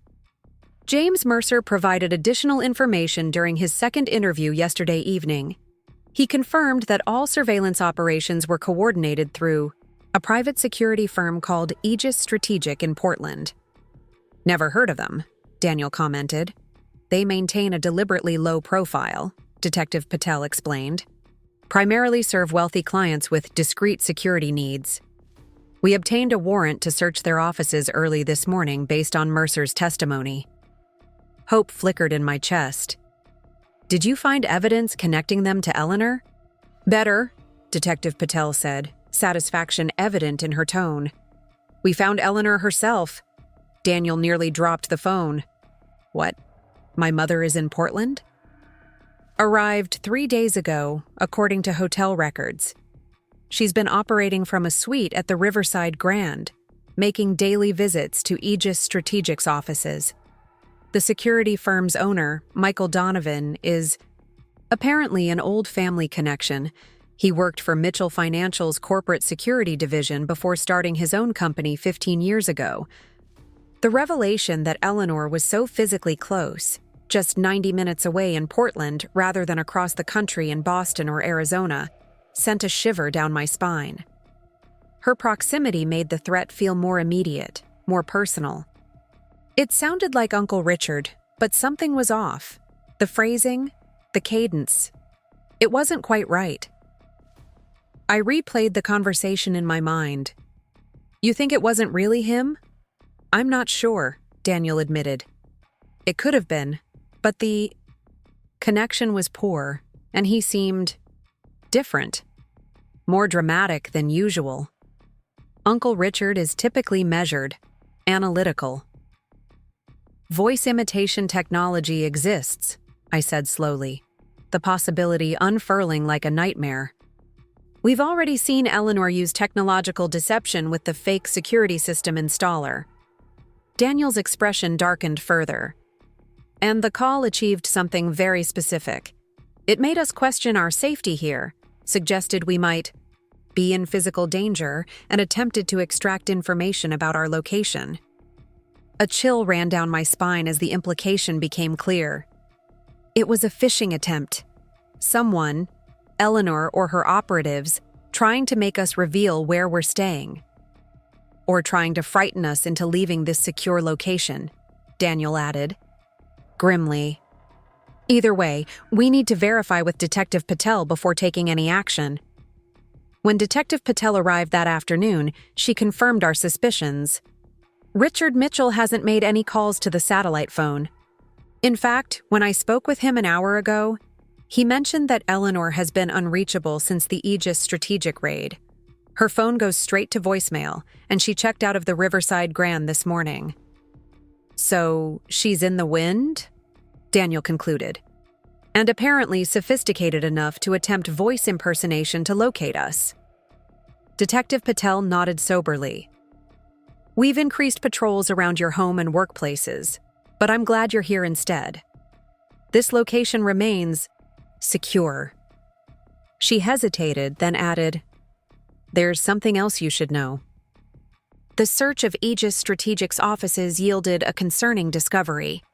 Detailed dossiers on both of you, including psychological profiles, personal habits, relationship dynamics, and potential pressure points that could be exploited. Pressure points? I echoed, the clinical term sending a wave of revulsion through me. Vulnerabilities, Detective Patel clarified. Information that could be used to manipulate you emotionally.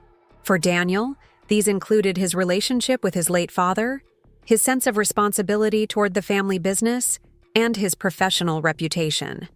For you, Jessica, they identified your career dedication, fertility struggles, and clothes, friendship with Rachel as potential leverage points.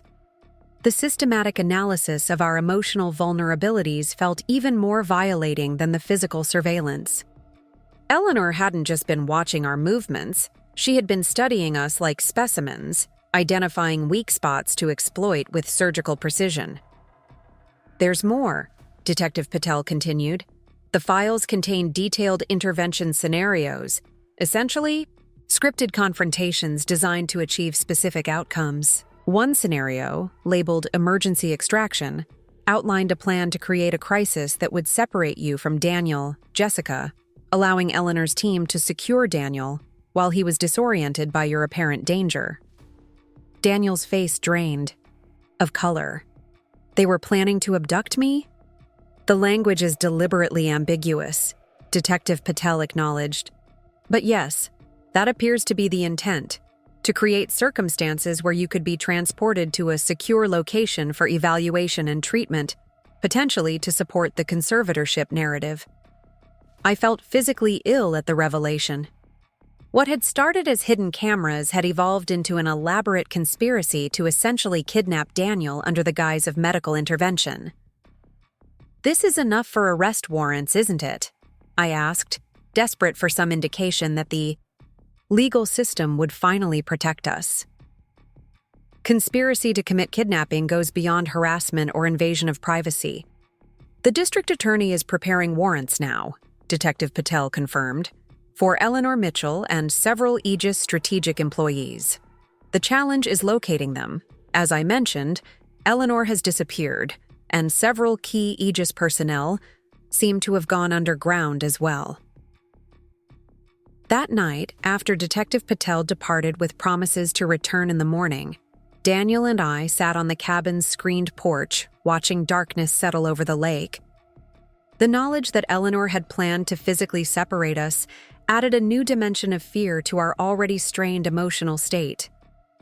I keep thinking about what would have happened if we hadn't discovered those first cameras, I said softly. How her plan might have unfolded without our awareness. Daniel's hand found mine in the gathering darkness. But we did discover them, and each step since then, we've managed to stay one move ahead. Not by much, but enough to prevent her worst scenarios from playing out. I feel like we're characters. In some twisted chess game, I confessed. Pieces being moved around a board according to Eleanor's strategy, only occasionally managing to disrupt her plan. Then maybe it's time we flipped the board entirely, Daniel suggested, a new determination in his voice. Stop playing by any rules at all. What do you mean? He turned to face me, features barely visible in the dim light. I've been trying. To respond to my mother's attacks without completely severing family ties, without publicly exposing her behavior, without burning every bridge to my past. But that restraint has given her room to maneuver, to escalate each time we counter a move. So what are you suggesting? Nuclear option, Daniel said simply. We give that interview, not just about the surveillance and legal manipulations, but everything. The psychological warfare, the family dynamics, the planned abduction. We expose it all, consequences be damned. The decisiveness in his tone was new, a hardening of resolve that reflected the severity of Eleanor's escalation. Gone was any hesitation about damaging the Mitchell family name or business. His priority now was our safety and freedom, whatever the cost. Are you sure? I asked, knowing how significant this shift in strategy represented for him. Once we go public with everything, there's no going back. Your relationship with your family, your standing in Boston society, your connection to the family business, it all changes permanently. Daniel was quiet for a long moment, the weight of the decision evident in his silence. When he finally spoke, his voice was steady with certainty. Those things changed the moment my mother decided her control over my life was more important than my happiness or autonomy. I've just been reluctant to acknowledge the full extent of the rupture. He squeezed my hand. My future is with you, Jess. Not with a family that would resort to surveillance, manipulation, and now, apparently, planned abduction to separate me from the woman I love. The next morning, we called Marcus to discuss the interview strategy. He had already heard from Detective Patel about the discovery of the intervention scenarios and agreed that going public might provide an additional layer of protection.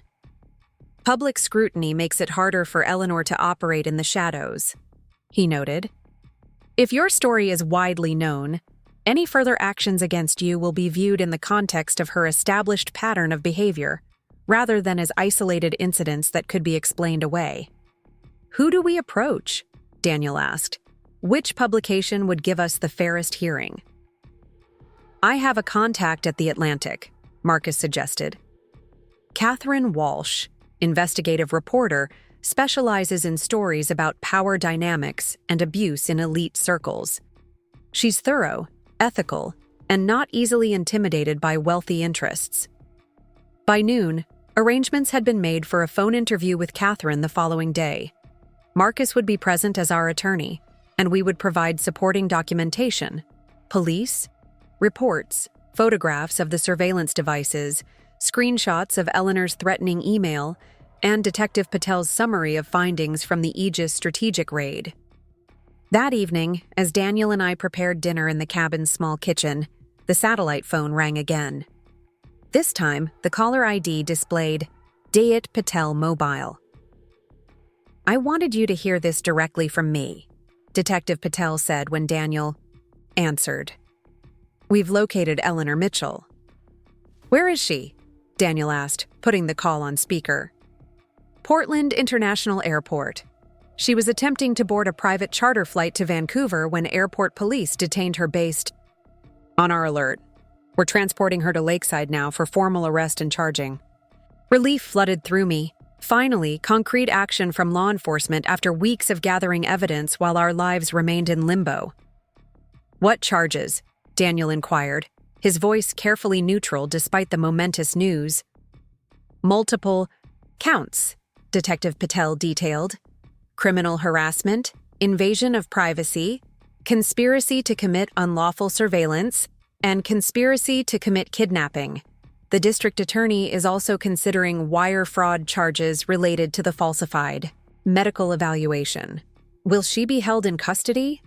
I asked, remembering Eleanor's considerable resources and influence. That will be determined at her arraignment tomorrow morning. Given the flight risk she demonstrated today and the serious nature of the charges, we'll be requesting remand. Without bail, but ultimately that's the judge's decision. After ending the call, Daniel and I embraced in the middle of the kitchen, the reality of Eleanor's arrest gradually sinking in.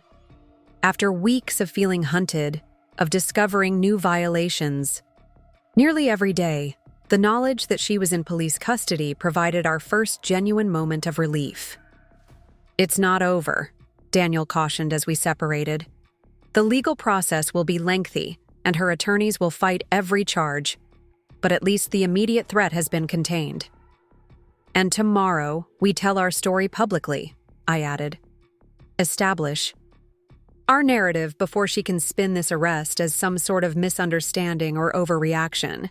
As we finished preparing our simple dinner, however, the satellite phone rang yet again. This time, the display showed unknown number. After our experience with the fake call from Richard, we approached with caution, Daniel answering, but not immediately identifying himself. "Hello?" "Daniel." The voice was instantly recognizable. Veronica Phillips, Eleanor's sister. "Thank God I reached you. Have you heard about your mother?"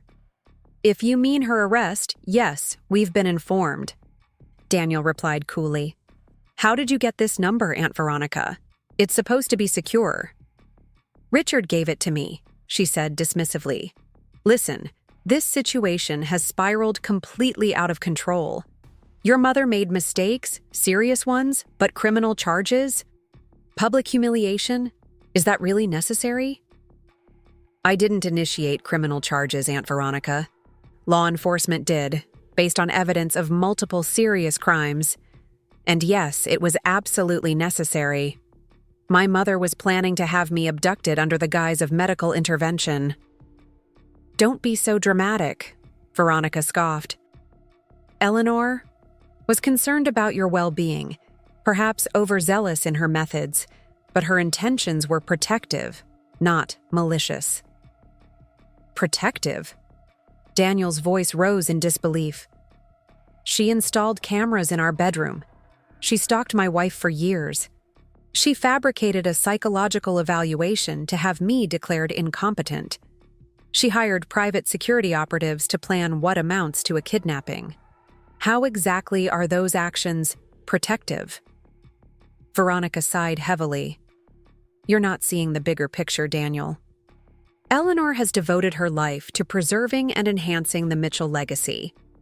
Everything she's done, every decision, every sacrifice, was in service to that responsibility. When she perceived Jessica as a threat to that legacy, she responded, the only way she knew how, by trying to protect what generations of Mitchells have built. The justification was so breathtakingly callous that for a moment, neither Daniel nor I could respond. In Veronica's worldview, presumably shared by Eleanor, the Mitchell family name and fortune were so sacred that any action taken to protect them was inherently justified, no matter how invasive, unethical, or illegal. "The Mitchell legacy isn't a living being," Daniel finally said, his voice tight with controlled anger. "It doesn't feel pain. It doesn't have rights. It doesn't deserve protection at the expense of actual people's lives and happiness. My wife and I are real people who have been harmed in very real ways by my mother's actions." "Your mother is also a real person," Veronica countered.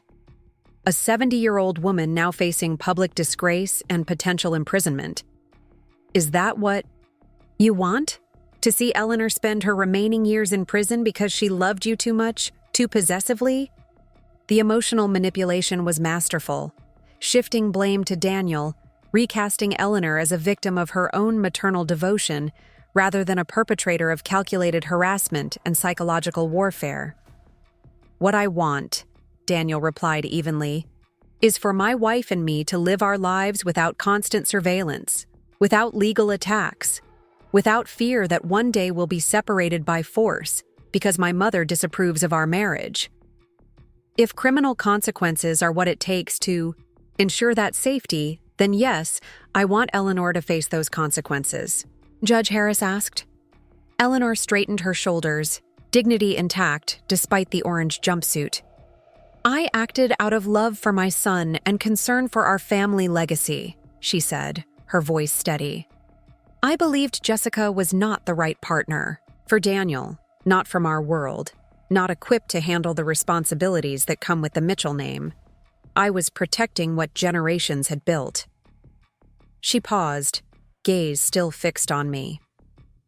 I recognize now that my methods crossed boundaries of legality and privacy. For that, I accept the court's judgment. But I maintain that my underlying concern was valid, even if my actions were not. It wasn't an apology. Eleanor Mitchell didn't do apologies. But it was perhaps the closest thing to acknowledgement we would ever receive. Rebuilding our lives after the chaos has been a gradual process. We sold our house in Lakeside, too tainted by memories of invasion and surveillance to ever feel truly safe again. The buyers, ironically, were attracted by the comprehensive security system Daniel had installed during the ordeal. We relocated to a small community on the Oregon coast, where the constant rhythm of waves against the shore provides a soothing backdrop to our healing. Daniel established his own software consultancy, deliberately small-scale and selective with clients. I found a teaching position at the local elementary school, grateful for colleagues who knew me only as Jessica Mitchell, not as the woman from that sensational surveillance case. The Mitchell family largely disowned Daniel after Eleanor's conviction, with few exceptions. Uncle Richard maintains cautious contact, navigating the delicate balance between family loyalty and recognition of Eleanor's wrongdoing. He sends birthday and Christmas cards, occasionally calls with carefully neutral updates about family matters. Last month, a certified letter arrived from a Boston law firm. Daniel's grandfather's trust had completed its administrative review and determined that regardless of family conflicts, the terms of the trust were legally binding. Daniel's inheritance, substantial though not comparable to the full Mitchell fortune, was being released to him with formal apologies for the delay. Blood is still thicker than water in some ways, Daniel mused as we sat on our deck overlooking the Pacific, the trust documents spread before us. Even if it's just legal obligation rather than genuine reconciliation. Yesterday, as we walked along the beach at sunset, Daniel stopped suddenly, taking both my hands in his. "Would you do it all again?" he asked, his expression serious. "Knowing everything that would happen, the surveillance, the threats, the public exposure, would you still choose this life with me?" I looked out at the ocean, considering the question honestly. The past year had fundamentally changed us both, left scars visible and invisible. Yet standing there with the man who had chosen me over family fortune, over generational expectations, over the considerable force of Eleanor Mitchell's will, I felt a certainty that transcended our trauma. "Yes," I said simply. "Every difficult moment led us here, to this beach, to this life we're building on our own terms. I'd choose you, choose us, every time." As the sun dipped below the horizon, painting the sky in brilliant orange and pink, I reflected on the strange journey that had brought us to this peaceful shore. Eleanor had installed those cameras intending to destroy our marriage. Instead, she had inadvertently forged it into something stronger than either of us could have imagined. A bond tested by fire and found unbreakable. Up next, you've got 2 more standout stories right on your screen. If this one hit the mark, you won't want to pass these up. Just click and check them out.